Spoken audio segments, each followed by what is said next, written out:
You are listening to the Horse Radio Network, part of the Equine Network family. What a beautiful day for horses in the morning. You are listening to the #1 horse podcast in the world. Here is your entertaining look at the horse world and the people in it.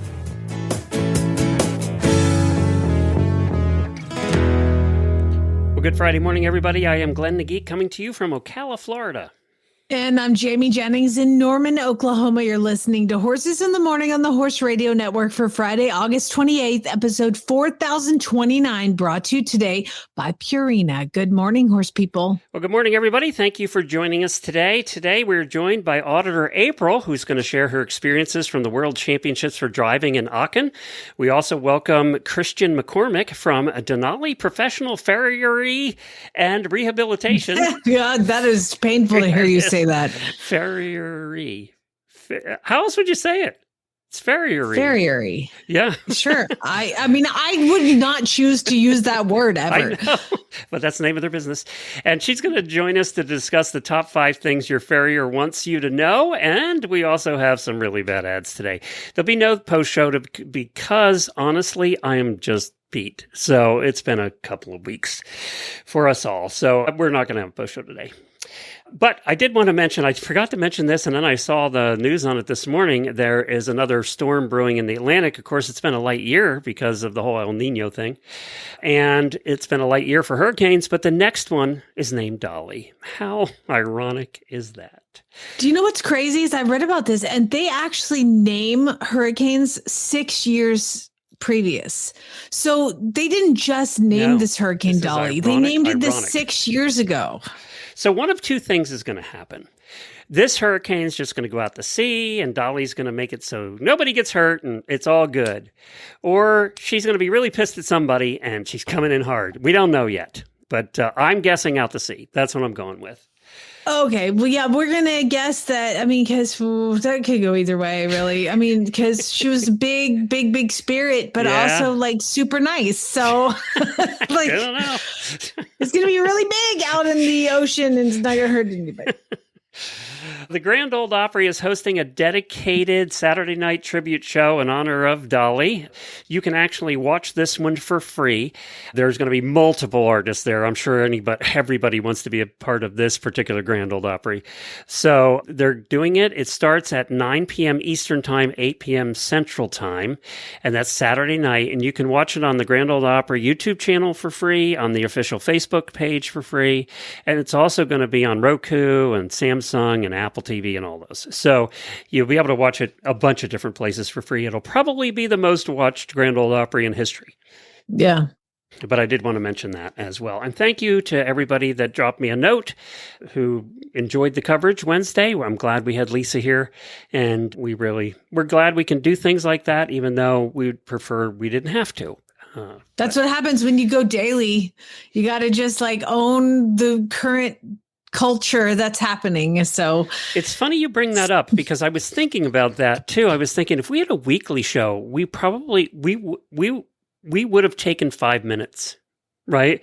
But because we have a daily show, we feel obligated to do more than that, and we have the luxury to do more than that. That's what it is, really. We just have the luxury to do it. So, and we're glad we do. It's one of the reasons we did a daily show.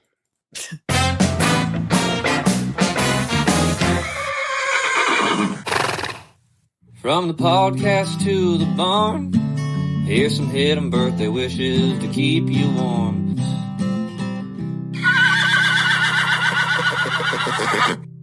It's Auditor Molly S.'s birthday. Happy birthday to you. And it's also my brother Wayne's birthday. The Wayne from EasySignsOnline.com, who a long-time listeners will recognize. Listening, best farm sign ever. I've had one in Arizona and one here. I love it so much. So if you need a sign for your farm, EZ, the letter E, the letter Z, signsonline.com. There you go, Wayne. Not paid. Happy birthday. We gave you a free plug. Also, I want to wish... Happy birthday, Wayne! We have listeners by the name of Ruth and Father Mac, and they've been part of our HRN family for a decade or more, a long time. time. And I want to wish a happy anniversary to Father Mac. He was ordained in the priesthood 50 years ago today. So Aww. Happy anniversary, Father Mac. And we hope you enjoy your day. I know they're having a special mass for him and all that stuff. So, and after being Catholic, after a mass, there's always a party. So I hope you guys enjoy. Have fun there.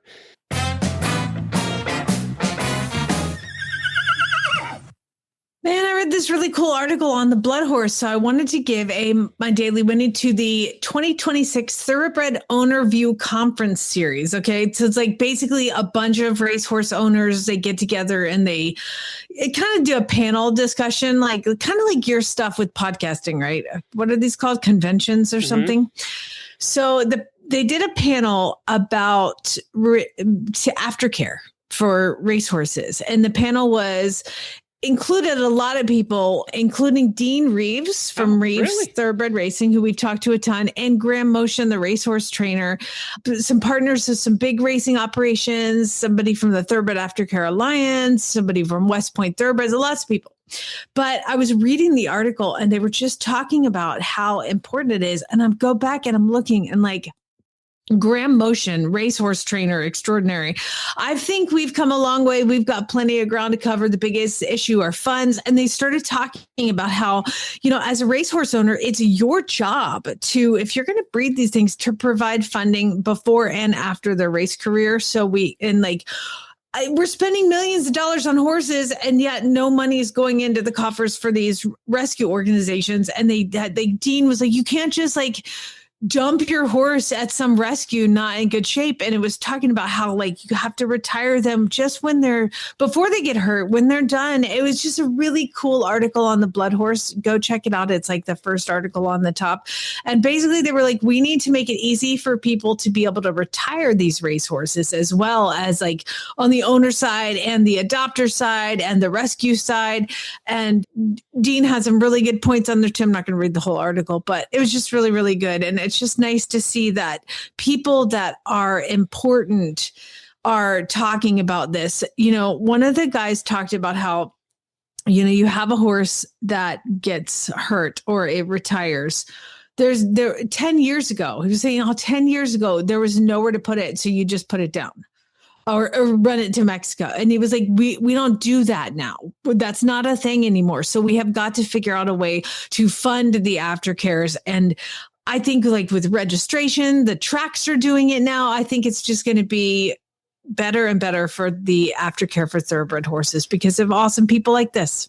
I do think it's gotten better. I think there's a lot more programs in place than there was when we started this show, right? Oh, God. Yeah. It's not even the same. It's amazing. But it's also think over the last 16 years, we've seen cycles where this comes up, all the owners start to get on board with it, it hits the news, and then all of a sudden it kind of fades away again, and then it comes back up.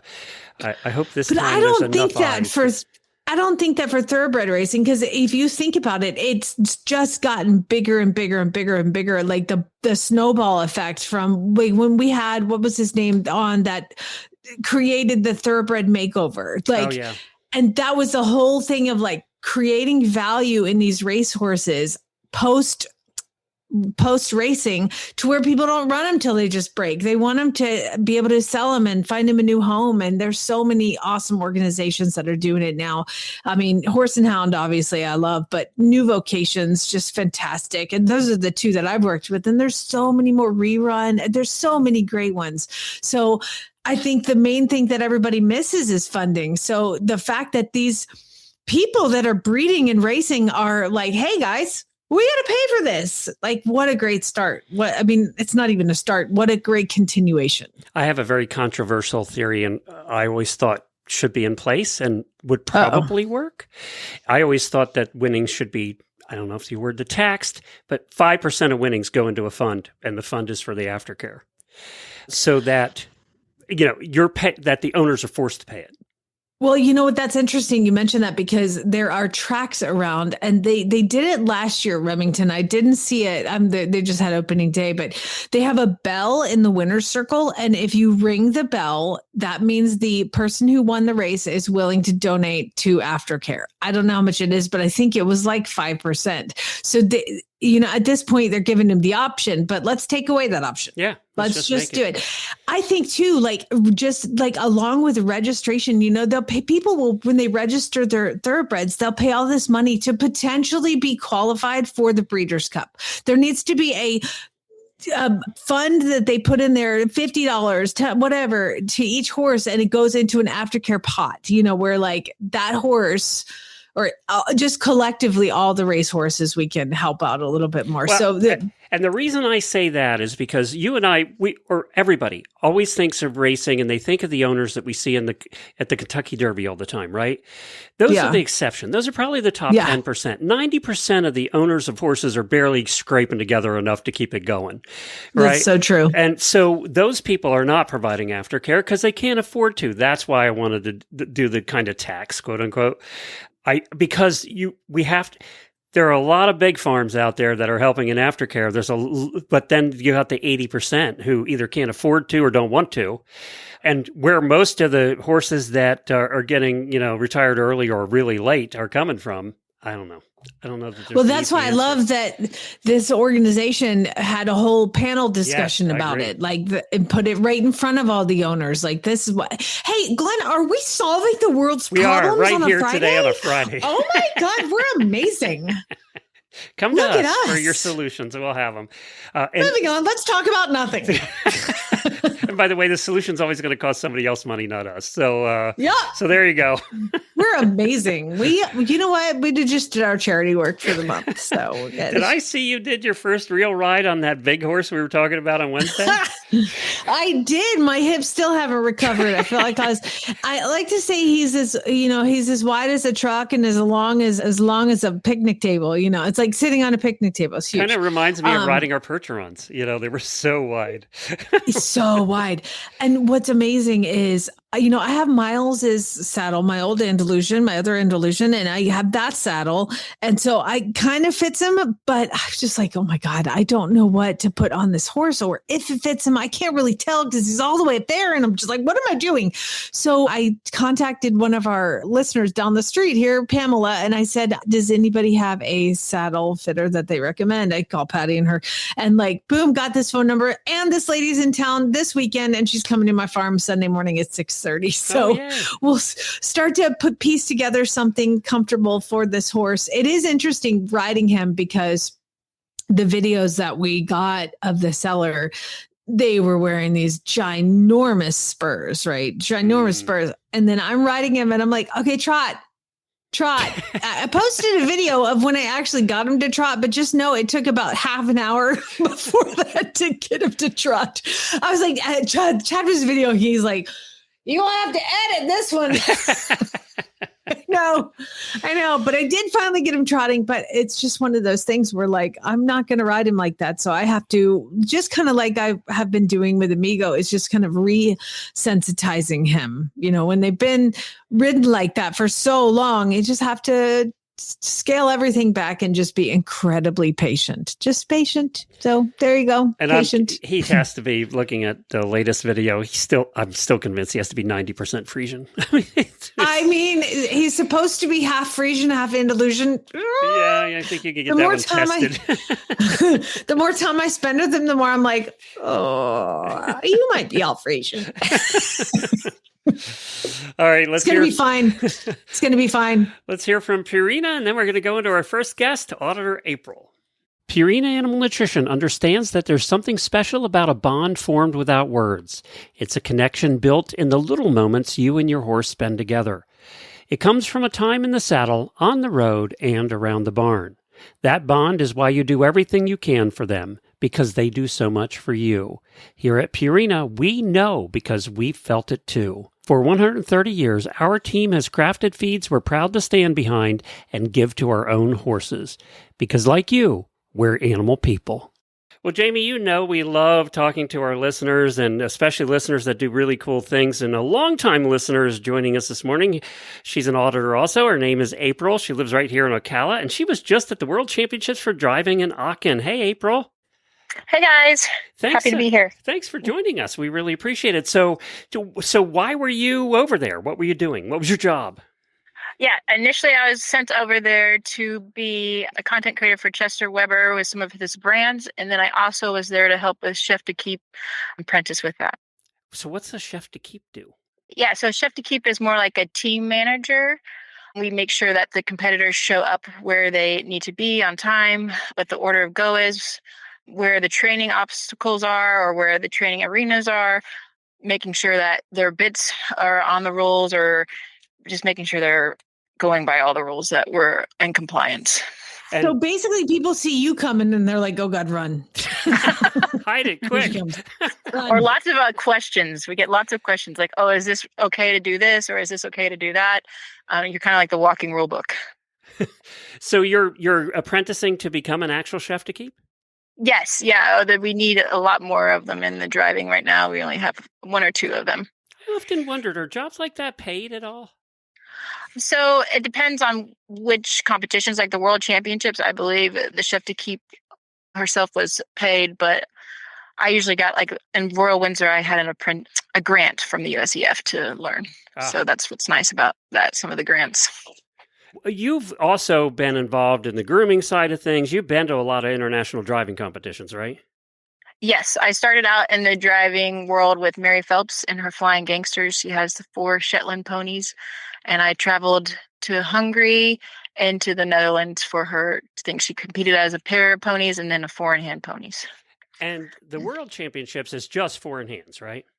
Correct. Yes, they just 4-in-hands, but they can bring 5 to the competition to change out a horse. I got to see a little bit of it on video. First of all, Aachen's just beautiful, and the place where they're doing the driving is just stunning as well. But it just seemed like it was a really good competition. Oh my gosh, it was an excellent competition. I've never been to Aachen, so it was like an amazing experience just to be there and just to see all the other disciplines going on and just the open area. Like we're in the middle of a city, but it just opens up to like this huge area for marathon, and everything was just beautiful about it. And all the vendors and the shopping, like it's just endless. And as I understand it, the crowd, the audience gets it. They get it more than ours do. Oh yeah. And it's funny, even like on Cones Day and a ball comes down and like the whole crowd just like sighs and you're like, oh my gosh. And then going through marathon and trying to get to the different obstacles because they're very spread apart in Aachen, and it's just like elbowing people to get through each obstacle. I was able to manage to get to 6 of the obstacles to video. So what surprised you the most about this competition compared to the other international ones you've done? Well, a lot of the international competitions, like I was saying with marathon, their marathons are kind of like squished together. So a lot of the obstacles are very close. Aachen is kind of like almost like our Florida horse park where the obstacles are really spread apart. So that was interesting. And just the spectators, having so many spectators at these shows, not used to that in a lot of the driving shows. You see a lot more in Europe, but even more in Aachen was just so cool to see a full stadium of people. So that's different. Obviously, we see it at eventing at championships like this, but you see usually about half the crowd at driving, right? Yes, correct. Not knocking, though. No, not Aachen. Especially on Cones Day, it was full, and like you can tell when we're getting closer to the end, and it's the top people, and like you're really squished into your spot watching what's going on. Now, Boyd Excel has won at pretty much every competition for the last 10 years. And apparently he still reigns dominant, right? Mm-hmm. Mm-hmm. He's still doing really well. Dries de Greek is really getting up there. He beat him at the World Cup and the indoors this year, and we almost thought it was going to do it again this year or at World Championships, but his dressage just wasn't as strong this show. And how'd Chester do? Chester did great. He ended up 3rd individual, and he did his dressage record at 30.4, which was amazing. He beat his own world record. So that was really cool to watch. Oh, wow. And of course, we're talking about Chester Weber, who's the national champion here for about the last 15 years. 23. 23. If you're going to beat a record, might as well beat your own, right? Right. Yeah. It was really neat to watch that. And that was his goal, was to beat his own record. So it was really cool. Did you get to watch any of the other disciplines, or were you just too busy? No, I went and watched the jumping a little bit because they were in the evening. So when we were pretty much done with driving, I did that. I didn't get to make it over to the para dressage, which I had hoped, but we didn't make it over there. Now, are you guys, when you go over as a team like that, are you all put up at the same place? Do they do Airbnbs? What do they do? Well, for driving, it's really funny because they actually most of the grooms and such kind of sleep out of the trucks. Okay. And even the drivers, but the chef de keeps, they were keeping them at a certain hotel. And then because I was kind of a last minute, I actually stayed at the Hampton Inn right down the road. So I was just walking distance. Oh, well, that's nice. Yeah, it was really nice. It's also nice when somebody else pays your way. That helps too. Yeah. But with all that international travel, because the week before that I was in Denmark with Mary with doing her four in hand. She was leasing a 4.5 pony, so it was like 2 driving shows back to back. Do you drive competitively yourself? No, I don't. I've driven a little bit of Mary's ponies, and then I go to most of the FEI competitions in the United States to score at. And I'm also the director of driving at Live Oak. And you're mostly a Western rider, aren't you? Yes. I actually am doing Western dressage right now. We're sitting second level 1 for the USEF. Oh wow! So, yeah. Good for you. Congratulations. Thank you. That's terrific. Yeah. Well, I'm so glad that you had such a good time over there, and I did get to see some of the videos, and if you ever get a chance to see top level marathon, cross country, quote unquote, like you would in eventing, you got to see it. It's just so much fun to watch these forward hands crash through the obstacles, literally sometimes. Yeah. It's a blast to watch. It certainly is. Well, thank you, April. Appreciate it. Yeah, thank you. Whether you're hauling to a show, heading to a clinic, or just clocking highway miles, fuel costs add up fast.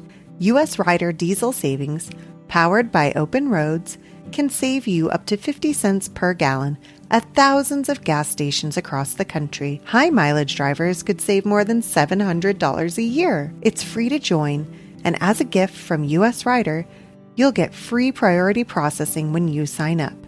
Head to myopenroads.com/US Ryder to start saving today. Well, this is a segment that I was going to do on Wednesday during the health segment, but because of the Dolly thing, we pushed things back. And this guest is Christian McCormick, a farrier out of Texas. And she's coming on to talk about the top 5 things your farrier wants you to know. I don't know if you want to know these 5 things, but she wants you to know these 5 things. And she was super sweet. And actually, Jennifer and I did this because she couldn't do it during our normal recording hours. So Jennifer and I recorded this one together. Here's Christian. Christian, thanks for joining us this morning. We appreciate it. Absolutely. It's my privilege. Well, you were originally started as a farrier in Alaska? Yeah. So I worked for the state troopers for 10 years, decided I wanted to do something completely different. And then went to school and became a farrier, started my career up there, and then moved down to Weatherford, Texas. Okay, which was more dangerous, being a state trooper or farrier? Farrier. I figured that was going to be the answer. Yeah, absolutely. Oh, that's funny. So now you live in Weatherford, and you're doing the farrier thing down there, but you do a little bit more than that in your practice, right? Yeah, I'm actually an osteopath as well. So I started that osteopath journey because we could help the feet, but the feet affect the entire body. So I went back to school for 4 years and became an osteopath. Oh, wow. Okay. So you really put in the time to do that. Talk about a second career, gone from policing to this. I know. Were you in horses while you were a cop in Alaska, or did that come just after? Yeah, I ranched with my dad, and we rodeoed together. I predominantly team roped with my dad growing up. Okay, well, that's cool. Well, then you moved to Texas, another team roping capital of the world. So absolutely. So now we have you on today. We're going to have you back, but we have you on today as a farrier, and you have a list that you want to go over with us. And Jennifer's here as well, and it's the top 5 things your farrier wants you to know. And we don't know this list, so this is new for both of us too. So I think this is going to be fun. Yeah, it's so important. Farriery retention in general, people have a hard time finding a farrier. And I tell people all the time, these are the top 5 things that will keep your farrier returning. And, it's not just about the horse being happy or the owner being happy. It's also about the farrier being happy. And I think we miss that part sometimes. So before I even take on a new client, I go over these 5 things. And if it's not doable, I send them other farriers' names. Oh, I love this. The ones you don't like or what? I just go down the list. It's copy and paste. And the other farriers go, referred by Christian, don't take this one. And, and every farrier is a little different. Some will tolerate more getting older. And so my list has kind of gotten a little bit slimmer. Well, things hurt more when they break when you're older, we learned. Absolutely. Yes. All right, let's do the list. Number 1, I can't do my best if the horse doesn't stand well. And every horse is going to wiggle and move. But a lot of the time, people will bring in 2-year-olds and want 3/4 sliders on. Don't bring any sedation. Don't get their vet involved. And they're like, hey, tap these shoes on. And the horse is doing the Macarena on the farrier's head, That I can't do a good job. It's not only not safe for me, it's not safe for the horse. So I tell people, make sure your horse stands well. And if it can't stand well, first couple shoeings, that's where we get our vets involved. I get vets all the time to come sedate. I don't sedate because I get the law. I'm so glad you said that, because I think for a lot of people, it's a point of pride that my horse stands as good as he's going to stand. And that's all they do. It makes so much sense if you have a horse that genuinely struggles. And despite your best efforts of practicing, you hold their feet up for extended periods of time, you hold the same fashion as the farrier, et cetera, the horse still struggles. Ask your vet for assistance. Maybe the horse needs some pain relief. It's a senior who struggles because he's got a lot of arthritis holding a hind foot for an extended period of time. Absolutely. Maybe he needs some sedation because he's a little bit too keyed up or has stranger danger. Absolutely. I've had all of the above. So I'm so glad that you mentioned that. We've all had this horse. If you've owned a lot of horses in your life, you've had this horse at one time or another. Yeah, absolutely. So ask your vet. That's what they're there for. And I tell people all the time, it's compliance through chemistry, and it keeps us all a little bit safer. And it's okay to ask for that. And veterinarians in general are like, call me. Everyone I've called and said, hey, I've got some 2-year-olds coming in. They're like, nope, I'll be there.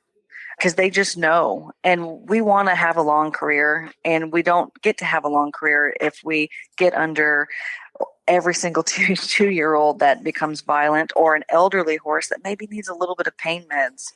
So it's okay to ask for help. I think it's a great number 1. What about number 2? I don't take new clients on anymore without x-rays. And I know this is a bone of contention, but people will come in and they'll say, hey, Chris, I need a full set of shoes on, maybe glue-ons, maybe sliders, whatever. But I don't actually know the pathology behind that foot. It looks normal. Okay, the horse is walking. But do we have navicular changes? Do we have pedal osteitis? Do we have side bone? What do I got to build that package to accommodate that horse's pathology or no pathology? And they're like, well, my horse is fine. It's moving fine. I go, today. But every package I put on a horse has to be built for that horse's conformation, performance expectation, environment. And I need to be able to know what I'm working with inside. A lot of farriers now, and I'm guilty of every one of these, but a lot of farriers don't want to ask that because that's, some people go, screw you. I'm not getting you x-rays. My horse is fine. But that's a year when you give from them now, the list, right? That's right. That's when you give them the list. Yep. Copy and paste. Well, you know what? In a way, you're spending money for the x-rays up front, but what you're saying makes sense because you're going to be able to, it's going to cost them less in the long run because you're shoeing exactly the way they need to be shoed rather than redoing it every 3 weeks because it's wrong. Absolutely. Right. And I just had a $150,000 barrel horse come in and I said, I got to get some x-rays. She's like, oh, this horse is running good. I said, nope. That's not how it works. We already went over the list. We actually x-rayed that horse before I touched it. It had low ring bone. She didn't know about it. I didn't know about it. And now I get to build a package to accommodate that. So it's so important. I tell every young farrier, it's okay to ask. It's okay to get fired. It's okay if they want to use somebody else because in the long run, it's going to cover you. And in the long run, you're going to know, you're going to be able to build the correct package for the horse, and that's going to get around that you're helping horses. Well, it's like a baseline when you have a competition horse. Beginning of the season, you have their checkup and you run a CBC, you get a baseline so that new client comes to you, you put the package on the horse, you shoe the horse, you trim the horse, you do what the horse needs. 9.5 months later, he's going, it's a little ADR. It's really, really subtle. Not too sure. Let's change X, Y, or Z on his feet. But if you don't have the baseline, you can't say when you take that X-ray, it's like, well, I see a tiny little bit of low ring bone. Is that brand new? Is that the cause of the problem? Or is like, no, that's probably not the problem. It's exactly the way as it was 9 months ago. Exactly. You need a baseline. And, farriers in general, we live under the bus. So, and that's just, we just do. And I tell young you need farriers, a T-shirt that says that, I think, Christian. Right on my back, actually. But I tell young farriers, if you've got thin skin, don't get into farriery because they are going to pick you apart to death. Everything's your fault. Fluffy's mane is on the wrong side because of the farrier. That's just how it goes. And just, you got to own it and you just got to go, yes, ma'am. And yes, sir. And move on. Because, the retention for farriers right now is 92% of them aren't making it past 5 years. That's a national average. So we're losing really good, future farriers because they just can't handle being blamed all the time. Right. And I tell that's why I make this standard now. X-rays and standing still, stuff like that, because we got to give it hell, to be honest. And we got to do our best every day because no matter what, we still live under the bus. Well, I can't wait to see what number 3 and 4 and 5 are now. So, so number 3 is scheduling. I don't know of one farrier, especially here in Weatherford, that is not so booked out. They don't, the divorce rate for farriers is 85%. Why? Because we work from sun up to sundown 6 days a week, and we're completely hammered. I have a business now that I'm 85% haul in only because I cannot be on the road because that drive time kills us. I can't get to enough horses. So staying on a schedule and not calling your farrier a day before a big competition to say, hey, I need shoes put on, that's a big no-no. So I make sure that all my horses are, before they leave the driveway, they have to be scheduled. Because all of us are so booked out that if you've got 5 horses with 4 full sets and a trim, and you're going to call me at, 2 days before you head north to a big rodeo, that's a problem. And so I notice people think that we're available, like we just stand by the phone and are waiting for their call, but that's not really how it is. So I tell people, please stay on a schedule, a strict 5-week schedule. If something comes up, we got to move you around, totally okay. But a lot of people forget about us. And then they're like, oh, I need to call my farrier. I got a rodeo this weekend. We don't have enough room on our schedule to make those mistakes. How many times do you show up and they've forgotten about you? Or do you go to confirming? So what I do is I confirm a week before and I confirm 24 hours before. I have an automatic system that texts you. Kind of like our dentist does, where they're texting like us all the time. Like a hair salon, like a dentist, exactly. And that has saved me, absolutely has saved me. It saves you money and it's accommodating to the people. That makes sense. I didn't even think about farriers or anybody else using that service, but it works for the dentist. I never forget it now because you get 85 notices. 85. Exactly. Yeah, absolutely. Number 4. Progressive Farriery.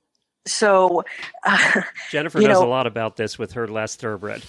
Yes. And so I just had a thoroughbred this morning come in and I'm helping another farrier out. And I said, I can squeeze you in if you can come in at 6 a.m. She comes in. And she is like, okay, my horse has to have glue-ons. He's a thoroughbred. He's losing shoes left and right. I said, absolutely. That's what we do. So we go to glue him up. And she's like, will he ever be in normal shoes? And I had this exact conversation this morning. What we're thinking is normal is a steel plain stock shoe with a leather pad. Sometimes that's considered therapeutic. No. Well, normal also translates to cheaper. Right. And this happens to be a physician. So I get to talk to her like this.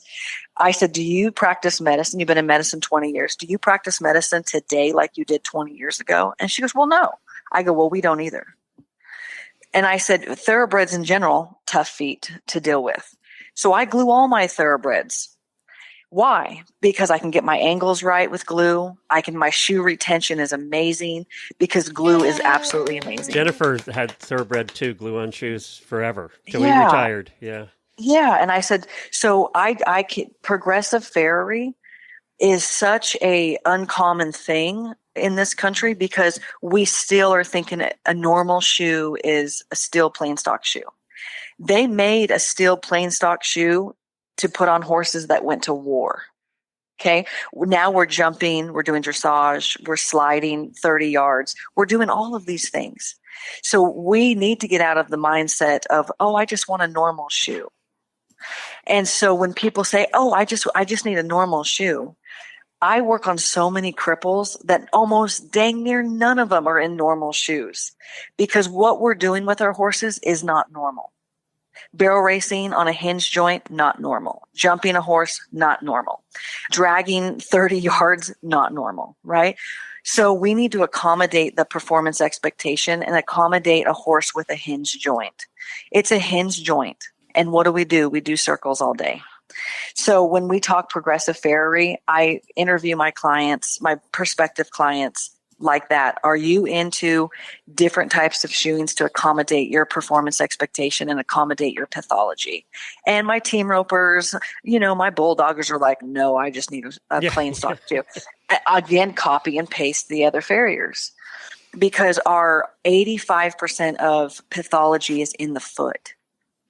So if you really look at the numbers, we're not doing a service for our horses if we're not really shoeing to that horse's performance expectation. So when I talk to future clients, that's one of my 5 is I have to accommodate this horse's pathology and performance expectation. And generally it's not in a plain stock shoe with no mechanics, no caudal support, no breakover, no mechanics. Like if I can't accommodate all of that, we're not a good match for each other. Your farrier and your client, it has to be a marriage. So what's the last one? Communication. Do not have your horse go off and not communicate with me. Well, I just brought it to the vet. My people know if that horse even steps wrong one time, sneezes wrong, I want to know about it because I want to be there. I want to take a look at him. I want to be able to cross-check them, hoof test them, run them through my evaluation, put them on the Workman system and do a performance gait analysis. And I want to, if I can't figure it out, I want to go right to the vet with you. Because what do people do? Week 5, horses do a little bit long toe. They take it into the farrier or they take it into the vet. The vet says, shorten that toe up, put a 3-degree wedge on it. Oh my Lord. No. So I want to be there to every step of the way with my clients. And I don't charge for that. I go with the client. I assist with the workup. I talk to the veterinarians. I tell them what I have done, what I want to do, why I've done what I want to do. Because again, we live under the bus. So my clients know if that horse even sneezes wrong, you better call me. And that's really a big thing for me. And that keeps a good veterinarian-client relationship and a good veterinarian-client-farrier relationship. And the also vets must appreciate that too. They do. They like going in with more information, not less. So. Absolutely. Yeah. And what I see is they go, they inject, and we don't change anything. And they know when I walk in, they're like, and sometimes they're like, oh boy, because I don't want to inject if I don't have to inject. I want to know why. If I'm injecting, then let's accommodate it with a better shoeing package. Let's accommodate it with better therapy. Let's accommodate it with better supplement. Let's not just inject and go, yeah, all right, I'll see you in 3 months. So the vets and the ones that will work with me, they're like, okay, Chris, let's go through this horse from A to B and figure out why this horse is off, not just injecting, because that's a big pet peeve of mine. Because long term, just putting a needle in a joint, we got to figure out the why. And so communication for me and my clients and my vets are paramount. Jennifer, sounds like a conversation we had with one of our friends in the car last night, doesn't it? I was thinking the exact same conversation. Got to figure out the why. The why, absolutely. And then these horses can have a longer, healthier life when we figure out the why. Yep. Well, sure. Otherwise, you might be making it worse without realizing it. Right. Yeah. Absolutely. If you don't figure out the why, right? Yeah. I love that list, and I think that list just shows what a conscientious farrier you are. People call me a little over the top, but when it's know, okay and they to be do, OCD about that stuff. I mean, I've been called autistic, like I've been called some weird stuff, but that's okay. My clients, clients in general want to make sure that you're doing your best. And so I'm really hard on my apprentices about that. And this is not an easy job, but I'm going to make it a whole lot harder because I'm really OCD about everything that we do to these guys because it affects the entire horse. And like I tell my apprentices, it affects their life. Are they going to make it to their 20s, to their 30s, or are they going to be retired at 9 as a broodmare sitting out in a pasture, limping around? It really is. I tell people, don't ever cheap out on your farrier or your brain surgeon. And because those things matter. You need another shirt. My OCD helps your horse. That's the second shirt. I love this. I love all of this. This is terrific. And where can people find you if they want to get on your long schedule? Yeah, so they can go. I've got a website. We do a consultation as well. We consult with people all over because of the shoe we've created and also of what we do. And so we have people haul in all over the country. And so they can find me if they want more information. They can go right to my website, Denali Farrier Pros. And it really is a way to communicate. They can text me, of course, but they can also email me. And a lot of the time I'll ask for x-rays and ask for reports so I can review everything. And then their farrier generally calls me and we can work through a bunch of different things. I love that. All right. And we'll put that link in the show notes as well. We're going to have you back because you helped invent something that I think is pretty cool that we haven't never talked about. So we'll have you back to do that in a future episode. Christian, we thank you for joining us today. We couldn't argue with anything you said there. Well, thank you for having me. He says one thing and he means another, but hey, he can't help it. He's a horse trader. Horse trading. Well, it's a laissez-faire. Let the buyer beware. Horse trading. They tell a low-down lie with a sincere stare. Horse trading. Well, if they're talking in circles and the deal ain't square, he's a master in the fine art of persuading. Horse trading. That's right. It is time for Really Bad Ads, the time of the week when listeners submit ads from Craigslist or Facebook, and we have a little bit of fun with them. I did something I haven't done in 10 years. This morning, I went to Craigslist. Did you buy anything? I don't know why I went to Craigslist. I just went to Craigslist, and I thought, I'll look for a horse here in Ocala. And oh my God, they have not changed the look of Craigslist since the internet started. It hasn't changed at all. Some of us who continue to purchase horses off Craigslist already knew that, Glenn. I mean, not me. I expected it to be, it's like Reddit. It just never changes, right? But anyway, I didn't find a horse in Ocala. There weren't that many for sale. So I found one this morning in Oklahoma. So we're good. Oh, okay. Yeah. So we give away prizes for people who submit. And for the last 2 months, everybody's going to be included in the prizes that we're going to draw next week. And we're giving away 3 of our Jean Abernethy art that she did for our 4,000th episode here at Horses in the Morning. And these will be the first people to get this art. So you're hopefully one of the lucky ones that gets it. I have one of them hanging up on my wall. It came out really cool. So I hope that you guys enjoy that, and we will give those away next week. So you have next week to get till next Friday to get your ads into Jennifer at horseradionetwork.com. Rena, Amy, Holly, and Kayla, you're all in for the drawing. We just aren't going to have time to get to all the ads today. Carol sent this one in. It's from, doesn't say where. Find the key phrase in this advert. Well, that's a weird title. Gelding Frisian X Gypsy Cob, 15.3, 10-year-old. Plows, log snigs. What the hell's a log snig? Is that a thing? Slide, broken to saddle, but like riding a sandbag. I want a horse that's like riding a sandbag. Is that the key phrase? I don't know. Exceptionally gentle nature, excellent for farrier and dentist. Loads himself, iffy in traffic. Well, I just don't take him out on the road, I guess. But then these are hooked up to a cart, right? It looks that way. I don't know, because the pictures are cut off and we only get the eyeballs. So with blinkers on. Apparently wearing a harness. What's the key phrase? Is it broken to saddle but like riding a sandbag? Or log I don't snigs? know. What is plows and log snigs? I don't know. All of it's terrible. Good job, whoever found that one, Carol. Maybe log snigs is when they're dragging out of the... Oh, that is what it is. Oh, no, that's not it. It's log snags. Okay. I have no idea what a log snag is. If you know, let us know. Why don't you Google it while I read this one? Stephanie sent this one in. And this is just a Facebook page, but I don't know where it's from. It's a picture of a dog crate. Okay. So it's somebody selling a dog crate in Deerfield. I don't know what page. I don't know anything else. I haven't read this.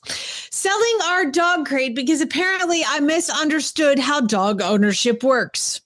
I bought this thinking our dog would sleep in the crate. Turns out, okay, now I know where they're going. Turns out his actual sleeping arrangement is in my bed, cuddled up next to my wife all night while I fight for the remaining 14 inches of mattress like some kind of unwanted house guest. How many fights do you think there are between husbands and wives over the dog sleeping in the bed? There has to be a lot. Did Chad write this? Because... one of the biggest fights we have is when he yells at my dog to get off the bed. And I'm like, listen, she is up here with me. Clearly she has permission. I mean, get off the bed. Like to the point now where he yells at her so much. He walks in the door. I have to grab her and hold her tight so she won't jump down because she doesn't want to get in trouble. I wonder how many divorces we need a survey for how many divorces are caused by the dog. Our online survey tonight is: where does your dog sleep, and how does your spouse feel about it? Yeah, that's a good one. Okay, continuing the ad. So, I'm feeling a little violated. Like Chad went on behind my back. So the crate is in good condition. Great condition, mostly because the dog has successfully negotiated a significant housing upgrade. This crate is perfect for someone whose spouse has boundaries. See, I got lucky because Jennifer never wanted the dog in the bed, so we've never had a dog in the bed. Like, listen, Homer, I get he's big and he's like having a cinder block in the middle of your bed, but Winx, she sleeps in between my legs at the foot of the bed. Like, I can't move, but like you're fine. Around and the farting and the breathing and the. She doesn't fart and breathe. She's a lady. She is a lady, Glenn. How does the people sleep with like Boston Terriers and stuff? I don't get how they do that. Or boxers. I don't get. My brother had a pug. You could hear it from the other room. Yeah. No. We're going to get all the hate mail now. Jennifer at horseradionetwork.com gets all the hate mail. Go ahead. All right. Oh, I looked up a log snig. Log snigs refer to fallen logs or short timber sections and it's the process of dragging logs from the forest. So it's just look at that. We're stupid. Yeah. So it's a thing. Glenn, we need to brush up on our draft horse logging vernacular, obviously. Sorry, guys. Sorry, log snig people. We have offended you, and I'm really sorry. It's kind of a funny name, though. Amanda sent this one in. It's our trailer of the week. Thorough Sport horse trailer. $1,000? $1,000. Let me read it first. Weathered, no kidding. Thorosport horse trailer is made of steel with a green and white exterior. Needs a bit of work, but was great for small draft horses. No! Okay, so let me describe this one. It's your typical rounded front 2-horse trailer. But most of the ads we get, they're buried in grass. This one is buried in the forest. You cannot see the wheels at all. There's so many vines growing up this trailer. And by the way, the front half seems to have disengaged from the back half because of all the rust. I don't know what the rest looks like because the weeds and the trees have totally overgrown the thing. You can't see like it. In Atlanta, there's a thing called kudzu, and kudzu is all over the place. And this thing is being swallowed up by kudzu. What on earth. Please do not put a horse in this. You guys, like, this is rusted. They said it's green in color. No, it's not. It used to be green, but now it's green rust. It should say in the ad, tetanus shot required to remove trailer. Absolutely. You must sign a release. All right. Brooklyn sent this one in. Horse open to trades, $5,500. I don't know what the horse is, so I'll just read the ad. Well taken care of, no health issues, no paper, turns 1 in 2 months, and doesn't know how to mount. Bred from a racehorse. It's a buckskin. Like, it's a buckskin. Well, it didn't say what mom was. That's true. That's why it has no papers, because we don't know what mom was. It was turned out or was mom the racehorse? Well, it could be. Mom could have been the racehorse, and dad could have been some weird quarter horse buckskin something or other, some Shetland pony that got out of the neighbor's fence. See, I focused on one sentence here because I'm not sure which way to go with it. Doesn't know how to mount. Yeah, I just... It could go 2 ways. I saw an ad recently that it was for yearlings, and people are like, "It's not, by the way, it's not broke to ride." I'm like, "It's a freaking yearling." Like, of course, it's not broken to ride. I hate you so much. Okay, go ahead. Caitlin's next. Caitlin sent this one in. Another mean pony. Mean pony. Bernadette is around 11 or 12 hands. She might not be mean, just scared. But she bites and kicks and strikes if she feels threatened. Oh, she does all the things. She'd get it all with this one. She leads okay if you can get close enough to grab her lead. And she'll come in for grain. Dribbles grain pretty bad. That's the first time I've ever seen that in an ad. Dribbles grain pretty bad. Her teeth are a mess. But is eating grass and hay like crazy and is gaining weight. Well, I'm glad to hear it because this pony is skinny. Back feet are both in bad shape. She limps on one and the other one looks wonky. Unbelievable. Unknown age. I'm guessing about 25. We got her at the local auction and discovered her too big of a project for our level of expertise. We have teens and kids who will be working with the horses and don't want this big of a risk. Asking what we paid for her. Well, what was that? This poor Bernadette. Poor Bernadette. It's kind of a mess. Glenn, you don't need to look at Facebook anymore. You need to look at Craigslist. I'm sorry, you don't need to look at Craigslist. You need to look at Facebook and go get Bernadette. Apparently. In Iowa, by the way, if you're interested in Bernadette. Now, keep in mind, she only bites, kicks, and strikes. So, other than that, she's fine. Poor Bernadette. No soul. Look at this. I'm getting a soul today. Okay, Faye sent the next one in. We've never had this Facebook page. Southern Georgia horse riding. I wonder how many Facebook pages have horse in it. It has to be 10 million. Do you think that Mark Zuckerberg is like, enough with the horse pages, you crazy people? Well, they tried to get us to stop selling it. That really didn't work, did it? Now, this is just going to make me mad that you give me these, Glenn. Okay. Southern Georgia horse riders. 3-year-old stud, thoroughbred cross, stands about 15.4 to 16 hands. Isn't that the same? We really need to change the hands things because people aren't understanding it. They don't get it. Halter broke PM for price. His previous owner told me he was crossed with a Tennessee Walker. Oh, dear God. So it's a thoroughbred Tennessee Walker? Why is it not gelded? I hate you so much. Everything. All these things need to be castrated. Like, just geld it. Geld that. That's why I made that statement. Sorry. Something's telling me that won't be your last one today. Tracy sent this one in. Equestrians of Arlington. I'm assuming Virginia, I guess. This isn't horses at all. Telephone poles / fence posts. Most free. $10 post for me to cut. No, you cannot cut yourself on my property. Well, I wouldn't want to cut myself. Sounds reasonable. I don't want to cut myself either. Poles range most for free with some $100. 20 to 40 foot. Some treated, some not. Okay, so they're telephone poles that he's selling. If you cut them up, you can use them as fence posts. Those would be some hefty fence posts, wouldn't they? Telephone poles? But what if you're like, you know what? I really like this one. Oh, That's $100 one. But what about this one? Yeah, free. That's 100 too. Wait, what about? Let's see. That one looks terrible. That one's free. But I really like this one. It's 100. All of a sudden, you're like $1 billion. Yeah. Okay. Moving on. That's the first telephone poll we've ever had in Really Bad Ads. That's really true. Diana, Claire, Katie, and Melody all sent this one in, so this must be a long one too. I'm warning you. All right. Let's see here. Okay. Oh my God, that's too long. I'll speed through it. Okay. Thank you, everyone who inquired on this boy. His sale is pending less than 48 hours after this is posted, blah, blah, blah, blah, blah. Thank you, every one of you, except the negative wet bags of hair for your interest, support, and laughs. Okay, here's the ad. The wet bags of hair. I've never heard anybody call it a wet bag of hair, but that is now in my pocket. For sale, serious inquiries only. If, quote, I'm going to hurt your feelings and decimate your ego, had 4 hooves, this guy would be it. Please meet Mac, 4-year-old, 15-2, some kind of draft cross gelding, purchased by his owner as a project and made some therapist rich instead.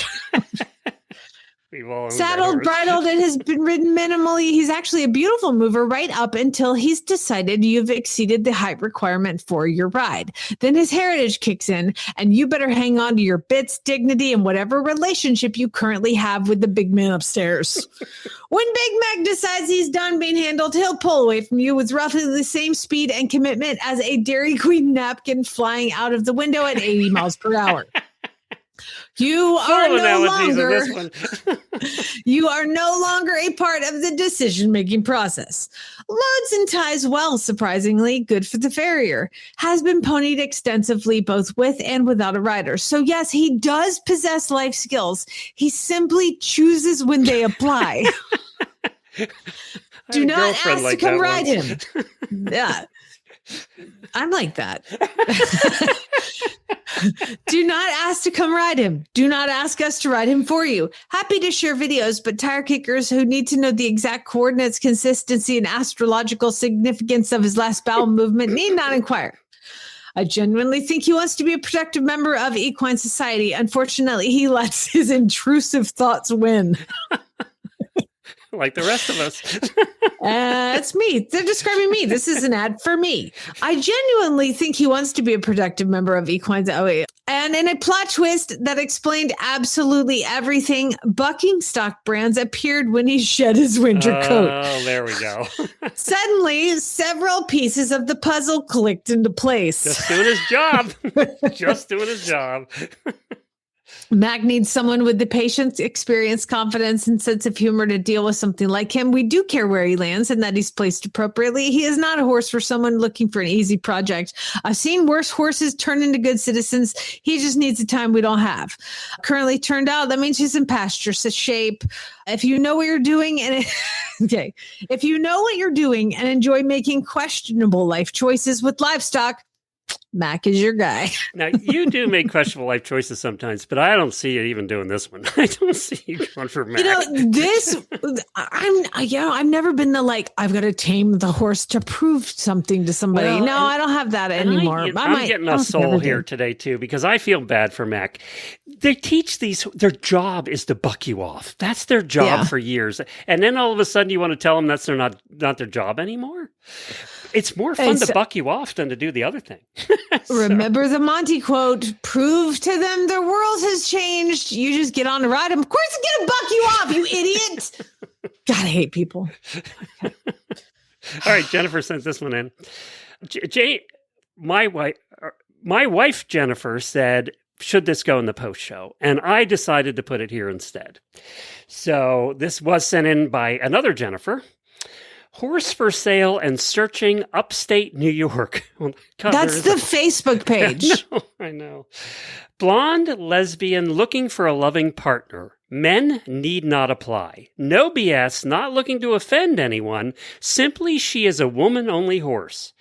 This buckskin quarter horse mare is needing intermediate to experienced rider. 15 years, 14.3 in Pennsylvania. The girls can ride, the boys get bucked. I'm too old to be bucked. Selling to find me something man-friendly. Asking $4,000. Obviously, it's your gender. That's the reason she hates you. Listen, I will come after you too because you are the problem. We have met horses though in our time that do not like men or women. We had one that didn't like women either. And we all know where that goes back to, right? So they have a hit. There's a reason they don't. The last one I found, like I told you, I found one right before we went off, and too emotional about today's. I think that it's a problem. I think it's the week. We had the Dolly thing, we had the Monty thing. I had a relative. I think it's the week. I think it's just the week. We're feeling emotional. Well, I mean, this one's in Oklahoma, and now if it was in a mare, I would go get it right now because look at this picture of this horse. It is like, it's very cute. And where is it tied? To a tree. What is the hell wrong with Oklahoma people where they just tie their horses to trees? I defend this one though, because there's a hay bag tied to the tree too. So at least they can eat something. Oh, you're right. I didn't see that. That's behind the tree. You're right. Now, I think I take high offense. I'm going to give you a little story. You want a little story? Okay. You want a little cray-cray of my past? Here we go. I think I get very sensitive when I see horses tied to trees. And it is because I dated the devil. He's a veterinarian in Atlanta, and he's the devil. And when I broke up with him, when I caught him with another woman, I decided, obviously, I'm going to move out. So I went to the farm to get my trailer because I had horses at a boarding stable and horses at his house. And when I got to come and the next day pick up my horses, they were all tied to trees in his yard. And they had been tied there since yesterday. Oh, geez.